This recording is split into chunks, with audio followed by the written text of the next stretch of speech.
知道了为什么全球1半的人口会缺乏维生素 D， 你是不是也开始好奇应该怎么补充呢？晒太阳有用吗？擦防晒霜的话会不会影响？吃什么食物才会有足够的维生素 D？ 今天的3分钟营养，继续看看简单实用的方法，让我们健康又瘦得快。嗨，大家好，我是食品科学营养毕业，目前对健康和营养还很有热忱的素怡。今天是3分钟营养的第9集，是重点分享哦。1周会上3次，每2-3周会换成其他的主题，比较长的影片。那个的话就会在星期4上传，让大家可以有机会看看不一样的主题。喜欢这类型影片的话，别忘了订阅频道和打开小铃铛哦。有什么好建议或是疑问，都可以留言让我知道。好，进入3分钟主题。那我们应该要怎么做？是很简单的几个方法啦。第一个就当然还是要善用阳光的时间啦。但是几点比较好呢？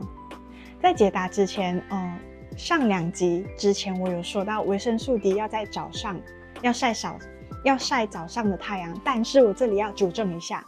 因为我从小到大都一直生活在热带国家，就没有注意到每个国家的不同。在马来西亚和我现在在的沙特阿拉伯，最佳的日照时间会是早上8点到10点左右。下午的话，马来西亚可能迟一点，会是4点到6点。沙特阿拉伯就大概在下午2点到3点。冬天只是早上的10点到下午2点。我看了看一下东亚附近，还有其他的地方，普遍上会是早上10点到下午3点左右。当然也是要看看地区哦，住在不同经纬度的也是会有影响。我觉得你可以根据你住的地方，冬天的话在最晒的那个时间的前后1-2个小时左右的这个时间段，夏天的话则可以隔远一点点，离可能2到4个小时前后的这个时间晒太阳。这段时间的话，虽然它不是最可以生成维生素 D 的时间，但是这个时间离最晒的有一点距离，所以它是一个属于比较舒服的时间，同时还是可以达到维生素 D 生成的一个时间和效果。反正需要晒太阳的时间其实不需要很长，大概10到15分钟就可以了，要30分钟以内哦。你不要给我晒到红婆婆，然后就晒伤了。冬天的话可以久一点点，因为太阳没有这么强，比较黑皮肤的人也可能需要比较长的时间。所以在你工作的时候，你可以试着中午的时候到太阳底下，让你的手啊脚啊晒个10到15分钟，可以大大提升身体生成维生素 D 的合成哦。防晒呢是可以涂的，但是不要选择太强的。研究发现 SPF 15的防晒霜不会影响维生素 D 的吸收，所以不用担心。如果是喜欢更高 SPF 的话，目前我找了找是比较少研究，建议你还是可以擦脸就好。如果你一整天是没有一直在太阳底下的话，你手跟脚可能就擦低一点的。你去晒太阳了之后，也可以适当的补充维生素 C， 来稍微减少一点点斑斑出现的几率。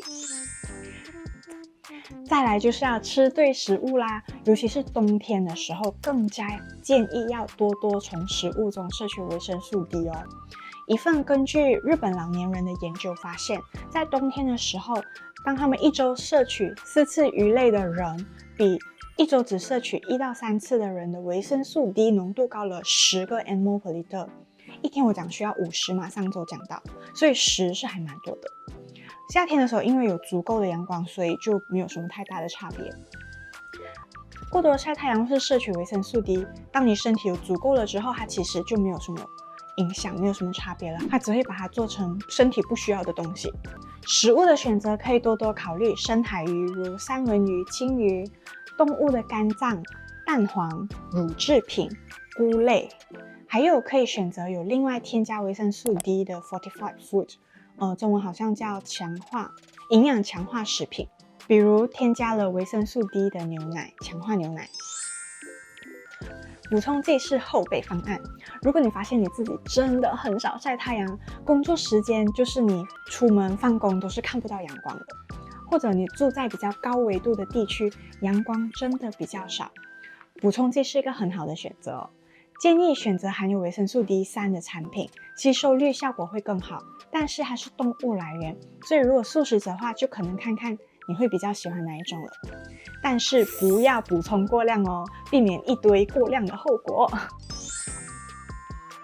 所以今天就快快走出去晒晒太阳，吃对食物，还有必要的时候补充一下吧。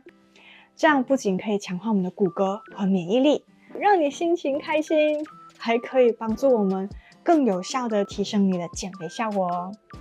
你今天晒太阳了吗？别让我知道。我好像还没有待会儿去。喜欢的话记得帮我点赞分享哦。我是素怡，我们下期再见，拜拜。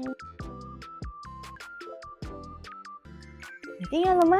还没有的话按这里，谢谢。